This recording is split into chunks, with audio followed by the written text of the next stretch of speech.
Devotion niya sa mahal na beret.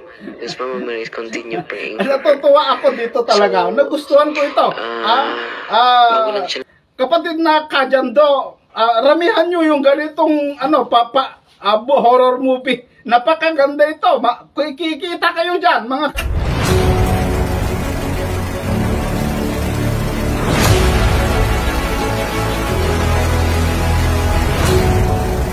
Okay mga kaibigan, muli tayo na naman ay magkakasama-sama dito sa ating programang Expose the Truth. Magandang araw po sa inyong lahat.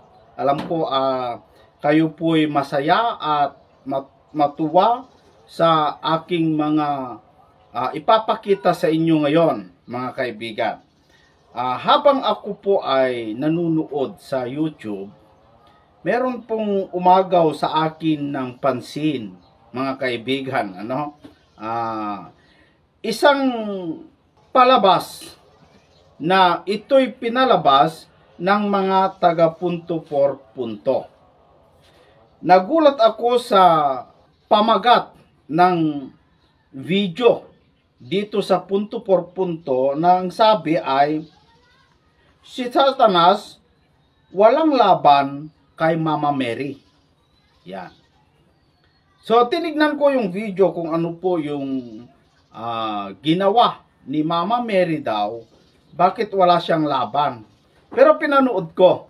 At ito'y gusto ko pong bigyan ng komento o i-share sa inyo mga kaibigan. Alam ko naman na si kapatid na Milo, yung mga kaibigan ko dyan, kung natuwa ako, alam ko matuwa din kayo mga kaibigan, Para hindi na po tayo magluwat mga kapatid, ay gusto ko na pong sabay-sabay tayong manood at sabay-sabay po tayong mag-analisa kung ito nga ba ay biblical o kung ito ay isang pelikula na ginawa mga kaibigan. Video po ito ni Padre Darwin. Heto mga kaibigan, umpisa na natin. Learn. Tama ba yun? Okay na yun. Ito na. Watch and learn. Pag-aralan daw natin. Pag-aralan daw natin mga kaibigan kung ano yung ipapalabas ni Padre Darwin. Tungkol sa kanyang exorcism. Meron akong landang sa inyo. At meron akong magandang karanasan kahapon. Isishare niyo ko ito sa inyo ngayon. Yung pumasok sa isang babae ay si Satanas. At pakinggan nyo ngayon, ipakita ko nyo ang mga 1 minute na deliverance ko sa isang possessed kahapon. So, pakita ko ngayon sa inyo ang aktual na sinabi ng mga demonyo. At sabi ni before ipakita ko sa inyo, so yung devotion ni Mama Mary, dagdagan ninyo po. Dahil ang demonyo si Satanas. Ito ay devotion daw yung babae kay Mama Mary. So ibig sabihin yung babae kay Mama Mary siya nagdi-devotion. Itong babae nagdi-devotion siya kay Mama Mary. Take note hindi sa Diyos, kay Mama Mary. Devoted daw siya. Kaya hindi na kaya ng demonyo. Maganda ito mga kaibigan. Kapatid na Kabornok, napakaganda ito. Ay galit na galit kay Mama Mary. Ipaarni ko ngayon sa inyo yung actual na exorcism ko. For me, as much as the demons rebel, fear the name and protection of Mama Mary. Fear the name and protection of Mama Mary. Bakit? Because Mama Mary is full of grace. Mama Mary is full of grace. Ipakita ko sa inyo kung gaano katakot si Satanas sa mga demonyo, sa mahal na ina. So ayan mga kaibigan, dahil sa kanyang devotion kay Mama Mary. At ang sinabi ni Padre Darwin mga kaibigan ay hindi sa Biblia, hindi sa Biblia yung kanyang binasa, kundi galing sa isang sinabi ng isang pare mga kaibigan. Dito mga kaibigan, matuwa kayo dito. Kabornok, sigurado ikaw din matuwa dito. Ka Gabriel, Itong si Ka Gabriel, galing daw ito sa MCGI, lumayas dahil mali daw ang MCGI at pumunta sa Iglesia Katolika. Ganito kasi ang pinapalabas sa Iglesia Katolika. Dito siya naniwala si Gabriel sa pinapalabas ng Iglesia Katolika. Anong sabi ng mga demonyo? Nung tinanong kong demonyo ng pangalan mo, sumagot, I am Satan. Itong babaeng ito, yung biktima, very devoted to Mama Mary. And then, sabi ng mga demonyo, matagal na siya nag-devote ni Mama Mary. Blessed are you among women, and blessed is the fruit of the womb. She loves Mama Mary. Holy Mary. She doesn't love me. I want to kill her. She doesn't love me. She loves Mama Mary. Dahil itong babaeng ito, grabe devotion sa mahal na ina. Hail Mary, full of grace, the Lord is with you. Blessed are you among women. I love that woman. I love that woman very much. I love that woman. But she doesn't love me. Itong babae. So ito pala yung sinasabi ni Brad Alvin na aral ng mga taga punto por punto tungkol sa mga demonyong incubus. Ito daw incubus, mga kaibigan, ayon kay Padre Darwin, ay gustong makipag-asawa sa babae.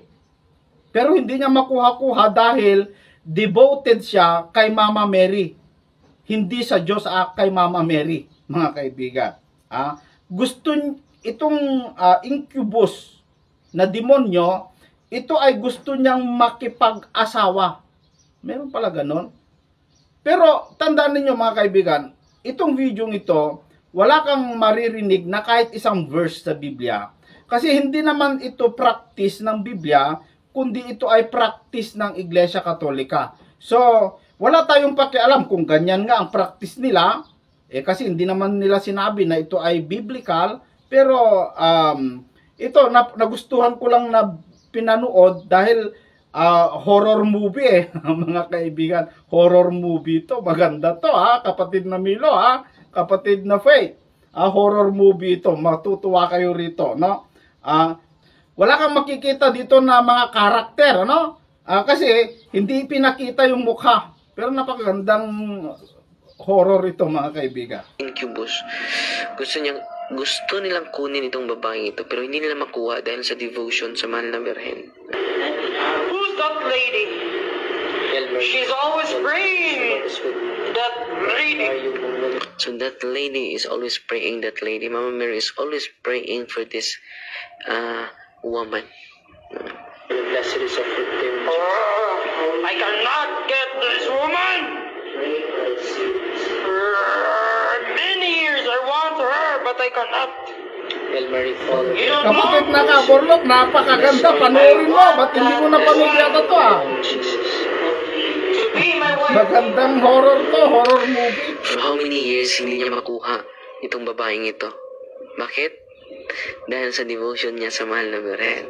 Because Mama Mary continue praying. Natutuwa ako dito talaga. Nagustuhan ko ito. Kapatid na Kajando, ramihan nyo yung ganitong horror movie. Napakaganda ito. Kikita kayo dyan, mga kaibigan. Maganda ito, maganda. Magandang horror movie. Natatakot dyan sa yung mga bata. Huwag nyo dapat lagyan nyo ng parental guidance, na mga kaibigan. Lagyan nyo ng parental guidance para hindi panoorin ng mga bata, baka matakot itong movie na inyong pinalabas. Lumapit sa ating team. So ito na ang right dose is the prayer of deliverance and the devotion of Mama Mary. And then the sacrament. Kung magkaisa ito, dahan-dahan ang influensya ng demonyo sa kanyang buhay ay maalis sa kanya. Patuloy. But she doesn't love me. She loves Mama Mary. Hail Mary, full I of hate grace. that lady. The Lord is with you. Blessed are you among women, and blessed is the fruit of I hate Mary. I want to kill Mary. Alam nyo, mga kaibigan, parang nag-iisip ako na parang gawa-gawa lang ito pero hindi naman siguro, hindi naman talaga totoong nangyari naman siguro ito. Kabornok, pasensya ka pero natuwa lang ako, maganda Pero yung pananalita yung babae na gustong kunin ni Incubus, ano ba tawag to? Incubus, ano? Kapatid na Alvin, kung ano-ano kasi yung sinasabi ni kapatid na Alvin, ano? Yung Incubus, gusto niyang magiging asawa itong yung babae. Pero dahil devoted siya, nananalangin, devoted kay Mama Mary, yon hindi makuha-kuha itong demonyo, no? Hindi niya makuha-kuha, mga kaibigan. Ang kinatutuwaan ko dito, Kabornok, kapatid na Gabriel, ito yung pinagpalit mo sa FCGI, siguro mahilig ka sa horror movie, no? Ito ang kinatutuwaan ko dito, yung estilo nung babae. Pakinggan ninyo, i-analyze ninyo, kapatid na Milo, kapatid na Giner, kayong mga kapatid natin, kaibigan kong nakikipagtulig sa, i-analyze nyo yung pananalita ng babae. Pwede nyo namang ulit-ulitin yan para makita nyo kung napakaganda yung ang ganda yung ituloy na nga lang natin.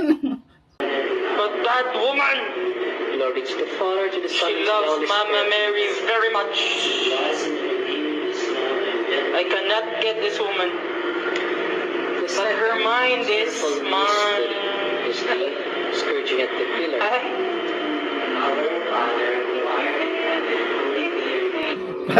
Pati yung mga kasamaan ko, nagustuhan nila, mga kaibigan, ano? Para maniwala kayo na totoo na merong Pati mga si Father demonyo, Darwin na napangiti pa, demonyo. So just a glance of the video of actual exorcism, mga kapatid. Anong sinabi ng demonyo?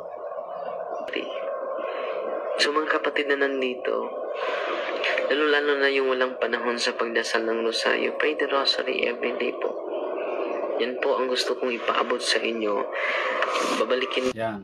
Manalangin daw kayo sa rosary.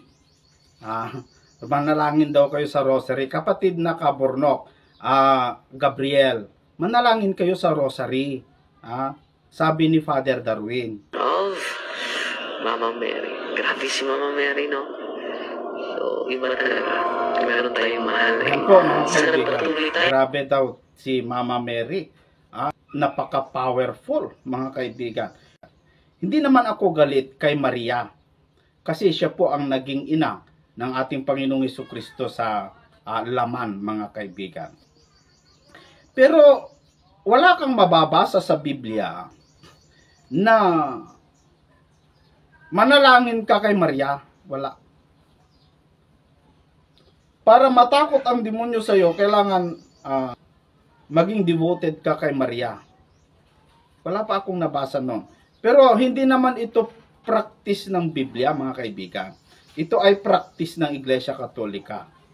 Parang, alam nyo, sa ganitong estilo, mga kaibigan, na ginagawa, ito ay nakikita ko sa mga estilo ng mga pagano noong araw, mga kapatid. Ganito kasi ang estilo ng mga pagano, mga kaibigan. Sana makagawa din ako ng ganyang video, no? So yan po, mga kaibigan, maraming salamat po sa iyong pagsama sa akin para panuurin yung horror movie ng mga taga-punto por punto. Na ito raw ay live na naganap, nangyari sa pag-exorcism ni Padre Darwin. Ito yung sinasabi, mga kaibigan, ni Brad Alvin na hindi po biblical. Hindi daw ito biblical. Tama nga naman si Brad Alvin, ano? Hindi naman. Kaya kung tignan mo, ni isang versikulo walang talata na binasa ni Padre Darwin, mga kaibigan. Hanggang sa muli dito sa programang Expose the Truth.